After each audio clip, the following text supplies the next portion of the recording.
Coucou. Bonjour.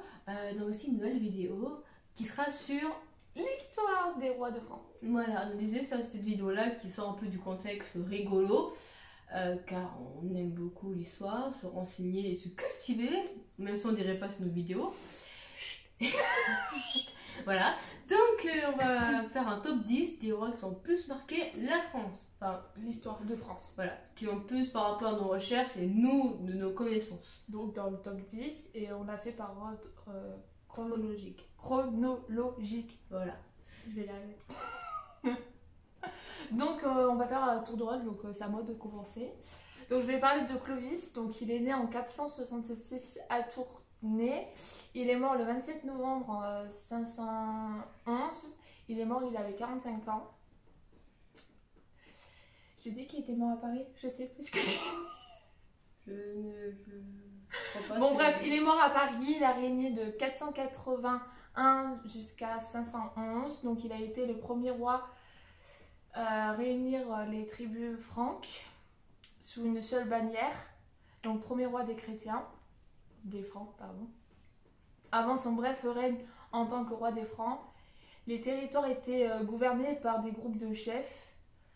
Et en gros, il a consolidé le pouvoir et il a assuré une monarchie héréditaire.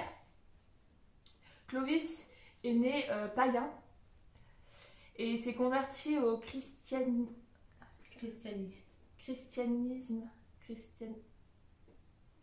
Bref, il est devenu chrétien. Voilà, en 498.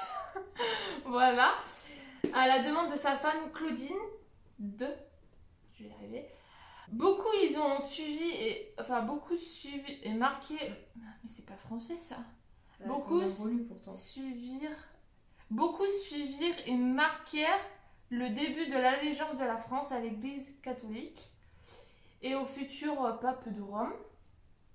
À sa mort, son royaume est partagé entre ses 4 fils, donc Clodimir, Thierry, Chilibert et Clotaire.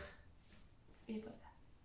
Ouais, si quand c'était le top 1, on a commencé par Clovis, la base de la base, on va dire. Maintenant, à mon tour. Donc, on a pris pour le top 2, enfin, on va dire que le top 2, il compte pas, c'est qu'on a fait un petit top comme ça. Donc, 2, donc Charlemagne, il est né le 2 avril 742. Mais on n'est pas vraiment sûr de la date exacte, on n'a pas trouvé la date. Parce qu'à l'époque, c'était un peu compliqué. Ils n'avaient pas un registre. Enfin, peut-être, mais la clôture, il n'est pas aimé. Et il est mort le 28 janvier 814. Voilà. Et il est mort à 71. Je trouve que c'est quand même un bon âge à l'époque. Hein. Ouais. On était où après l'appel? On était à Charlemagne et qui était mort à Aix-la-Chapelle. Voilà, c'est un détail. Je sais pas où c'est, mais ouais. Tu regardes sur Google. Tiens, prends ton téléphone et regarde. Tu sais où c'est toi? Non. Alors, il a régné de 768 à 814. Après, quand il est mort, quoi. Oui. Mais c'est logique, hein. Ouais, mais tous les rois, c'est comme ça. Non. Presque. Presque. Hein. Il y en a, ils ont abdiqué. Ah, voilà. Donc, il vient le roi des France à la mort de son père en 768, comme j'ai dit, et conjointement avec son frère Carloman. Ouais. Carloman, oui. Original. Qui meurt, lui, en 771. Il est couronné empereur d'Occident par le pape Léon II. Donc, c'est devenu roi et après empereur en Rome le 25 décembre. Oh, c'est Noël! Ouais, en même temps. En 800. Voilà, donc il est. Voilà. Donc, Charlemagne était aussi connu sous son nom de Charles le Grand. C'est celui qui a inventé l'école. Oui. Enfin, rendu l'école. Voilà, un peu. Il était un roi guerrier et crédité comme étant le père de l'Europe moderne. C'était. Voilà, donc il y a eu d'autres titres qui étaient inclus, genre le roi des Francs, roi des Lombards, empereur de Saint-Empire romain. Il y avait quand même beaucoup de surnoms. Hein. Il appartenait à la dynastie des Carolingiens. Voilà, Carolingiens. Merci. De rien. C'est pas continuant. Charlemagne a uni une grande partie de l'Europe occidentale et a été le premier à porter le titre d'empereur de Saint Romain depuis la chute de l'Empire romain occidental. Bravo Charlemagne. Et il a aussi inventé l'école, comme m'a dit ma chère Léa. Je sais pas s'il a inventé, du moins il a rendu l'école obligatoire, je crois, il y a pas un truc comme ça. Bon sang, c'est pas trop renseigné en vrai, donc tu peux te renseigner directement sur En fait, c'est que j'ai essayé, mais Google. Ah voilà. Bon, Google ne voulait pas fonctionner. Google nous a dit non. D'accord. Ah, mais c'est en Allemagne. Aix-la-Chapelle. Voilà, donc Aix-la-Chapelle est en Allemagne. Voilà. Excusez-moi, je connais. Donc il est mort en Allemagne. Allemagne. Je sais parler. Charlemagne, école. Nos recherches sont très approfondies, vous inquiétez pas. A accordé une place particulière à l'école. En Suisse, la Constitution fédérale de 1874 oblige les cantons à rendre l'école primaire obligatoire et laïque. Donc il a rendu l'école obligatoire. Mhm. Voilà. Donc c'est pas lui qui a créé l'école, mais c'est lui qui a Qui a rendu rendu obligatoire. l'école obligatoire Charlemagne. Ouais, voilà. Ah. Donc il n'a pas créé l'école, mais il a rendu l'école obligatoire. On a souvent l'image qu'il a créé l'école alors que non. Gratuit. On le remercie. Ça dépend où s'entend. On s'entend qu'il n'aime pas trop l'école. Oui, mais bon, c'est pour les études, c'est pour travailler plus tard. Faut Ouais. voir le bon côté des choses. Troisième, qu'on a choisi. Je vais parler de Louis IX, plus connu sous le nom de Saint-Louis. Il est né le 25 avril 1214, pardon, moi je dis 1214, bon bref, appelez comme vous voulez. Il est né à Poissy et il est mort le 25 août 1270 à Carthage. Ah, Ça ça fait compte comme ça. Je sais pas. Et il est né à... Et il est mort à 56 ans à Carthage. Attends, tu vas y arriver. Carthage. Carthage. D'abord, Et il a régné de 1226 à sa mort, donc 1270. Il devient roi de France à la mort de son père, comme presque tous les rois, hein. Louis VIII, le 8 novembre 1226, et il est sacré à Rennes, à Reims, on dit Reims ou Rennes à Reims, hein. Moi je dis Rennes. Rennes. Mais après ça dépend de là où tu es, à mon avis. Bref, presque tous les rois, ils ont été sacrés là-bas. Le 29 novembre, bon je l'ai déjà dit, mais je sais pas pourquoi je me répète. Le 29 novembre 1226, ouais, c'est ça. Il est mort de dysenterie le 25 août 1270. Il vient de la branche des Capétiens, on dit Capétiens. Louis IX est le seul monarque français à avoir été canonisé par l'Église catholique comme Saint-Louis. C'est pour ça qu'on l'appelait Saint-Louis. Il participa à 2 croisades différentes en Terre Sainte et paya une forte somme pour les reliques sacrées du roi des... J'arrive jamais à le dire. Constantinople, Sainte-Chapelle, construite par Louis IX pour abriter les reliques et un magnifique exemple d'architecture gothique médiévale. Voilà. Donc ça c'était le petit Louis.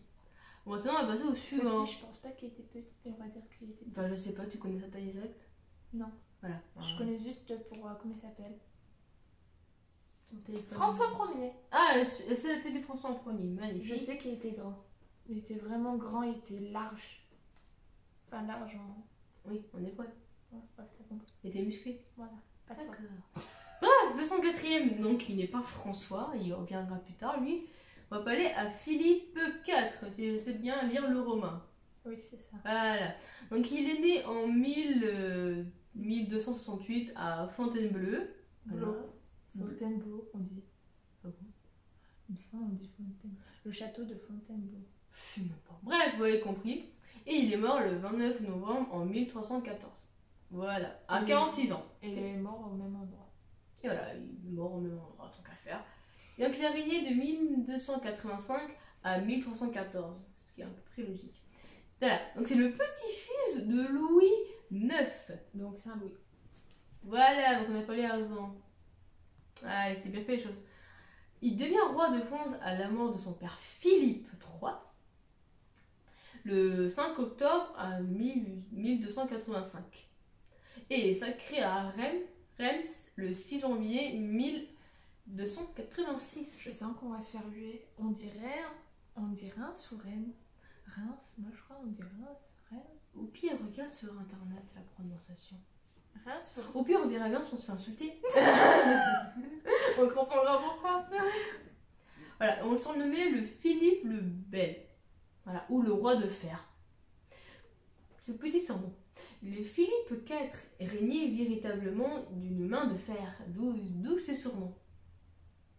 On se souvient surtout de lui pour avoir supprimé les chevaliers du temple et pour l'exécution de leur chef Jacques de Molay.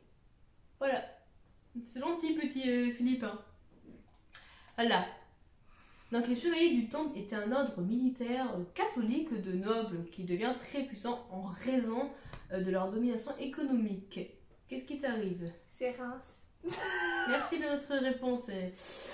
Sur une grande partie de l'Europe. C'est Picsou. Ah mais c'est Picsou, c'est mon chat. Bref, ils étaient, j'en ai tout, ils étaient importants en raison de leur implication dans les croisades. Voilà. Mais quand la quête pour dominer la Terre Sainte a échoué, c'est bien dommage ou pas, l'appui à l'ordre a échoué. Donc Philippe IV leur avait emprunté pas mal d'argent et avait clairement des raisons de les ruiner. Merci. Hein? Ah, mais elle m'enlève les notes là. Excusez-moi. Donc lorsque Philippe s'empara de la forteresse des Templiers, il fut choqué d'apprendre que le vaste trésor avait disparu. Oh, C'est triste. ouais. Le trésor des Templiers disparu et l'obsession des espoirs d'Indiana Jones. D'Indiana Jones. Donc, Indiana Jones. d'Indiana Jones. En plus, j'adore ce film. Bref. Et les chasseurs de trésors depuis le Moyen-Âge. Et ben, ça y va, hein. Il n'a jamais été trouvé. Ou du moins, personne n'a admis publiquement l'avoir trouvé. Donc, si vous avez rien à faire de votre journée, vous trouvez un trésor. Oh bah j'ai vu mais non. Vas-y, pars. Allez, bon, bye bye. Bon, mais reviens, parce que c'est encore à toi quand même. Hein. Cherche le trésor après, s'il te plaît. Donc maintenant, on passe au 5e. Qui est Charles VI. Il est né le 3 décembre 1366 et il est mort le 22 octobre 1422. Il est mort, il avait 53 ans, il est mort du coup à Paris. On sait même pas où il est né, mais c'est pas grave. Il est c'est l'essentiel. Il devrait être né vers Paris, un truc comme ça. Hein. Et en gros, il a régné de 1380 à sa mort, donc 1422. Il devient roi de France à la mort de son père Charles V. Le 16 septembre 1380, il est sacré à Reims. À Reims. Reims. À Reims. Reims. Je vais y arriver avec ces noms-là. Le 4 novembre, frappé de folie. Ah oui. C'est un roi fou. Ouais.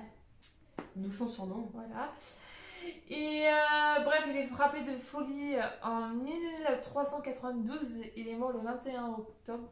Pourquoi je le redis? Mais c'est pas grave. 1422. C'est tout qu'on l'a marqué au début le 22 octobre et là on marque le 21 octobre. Oui. Pas pour un jour près. Hein. Bon, tu sais, à cette époque, c'était un peu compliqué pour les dates. Hein. Oui. On l'appelait le roi fou parce qu'il souffrait de psychose et parfois ne savait même pas qu'il était roi du tout. Là d'entre eux, il doit se lever le matin en mode j'ai bien envie. Roi, on est envahi. Hein? Quoi? Moi? Mais moi je suis pas roi, moi je suis paysan. C'est ça. Moi je suis Charles. Hein. C'est tout. Oui, je suis tout Charles, foutez-moi la paix. Bref, du coup c'était pendant la période de la guerre des 100 ans. De 100 ans. Avec l'Angleterre, donc les troupes de Charles VI furent vaincues par Henri V lors de la bataille d'Agincourt. Ouais. Avec la signature du traité de Troyes ouais.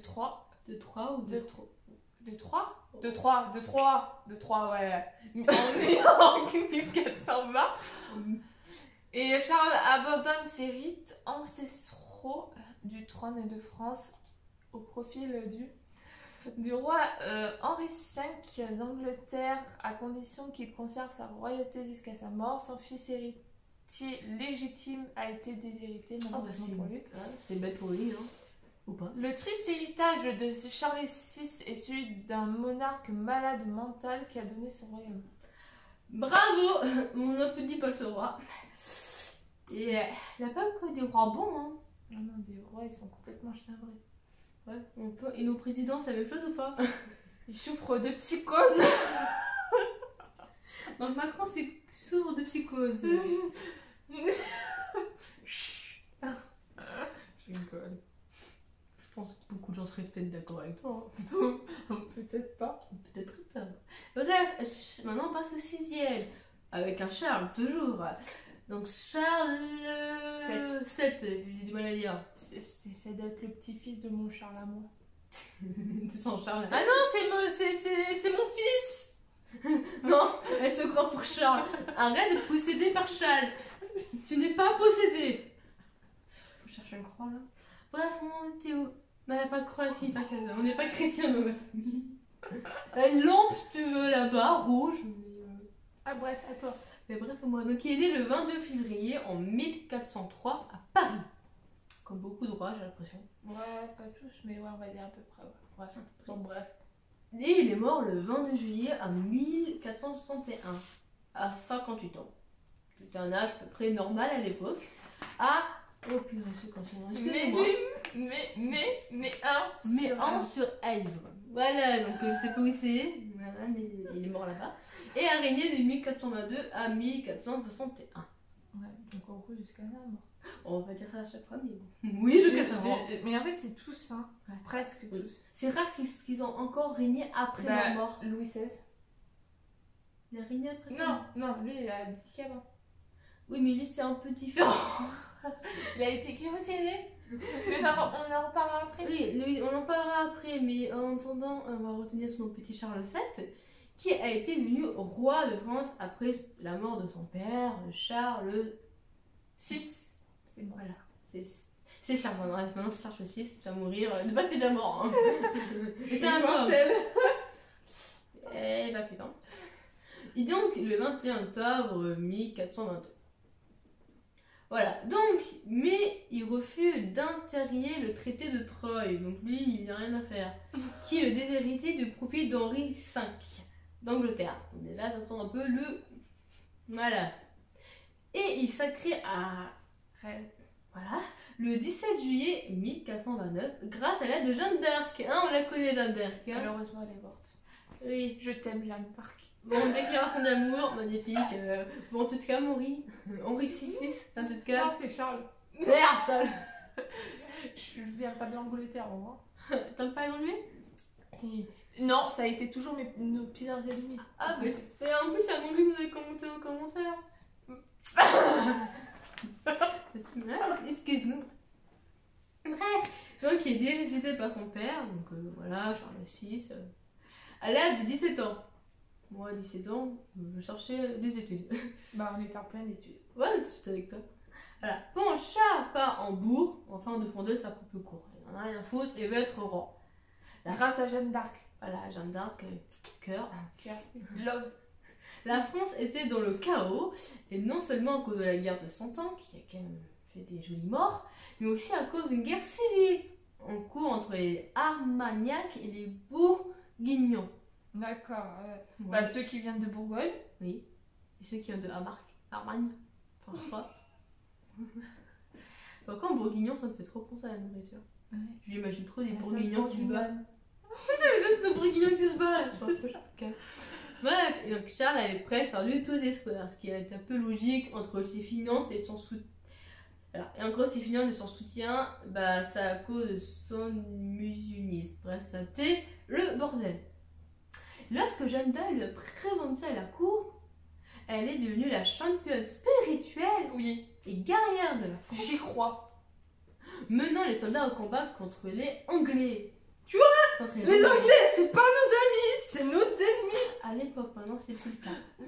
Ils ont pu reprendre Reims, À Reims. où les froids de France et graduellement se couronnaient. Hein. Et Joanne était présent au couronnement de Charles VII. Voilà, donc en 1422. Bien que Joanne ait été blessée au combat, donc Joanne, je dois te rappeler, c'est Jeanne d'Arc. Si je me ne trompe pas. C'est ça. Voilà. Malheureusement, elle est morte. Elle a été blessée au combat et capturée et remise aux Britanniques. Et voilà. par des sympathiques bourguenois. Qu'est-ce qu'ils sont sympathiques ceux-là? On va les manger. Je crois pas qu'ils sont encore bons là. Le sacrifice qu'elle a fait pour son pays n'a pas été oublié. Voilà. Et elle a été faite sainte en 1920. Il sera jamais oublié. À Jeanne d'Arc, la même fille qui attendait des voix brûlées au bûcher. Elle a vu même une dame. C'est pas le genre de truc qu'on oublie. Voilà. Donc les forces françaises s'avèrent victorieuses dans les années à venir. Et Charles VII est désormais le victorieux. En même temps, il est quand même aidé. Puisqu'il a finalement mis fin au terrible terme et au conflit de la guerre de 100 ans. Il nous a servi à quelque chose. Dans les deux trois, non, à le faire, mais oui.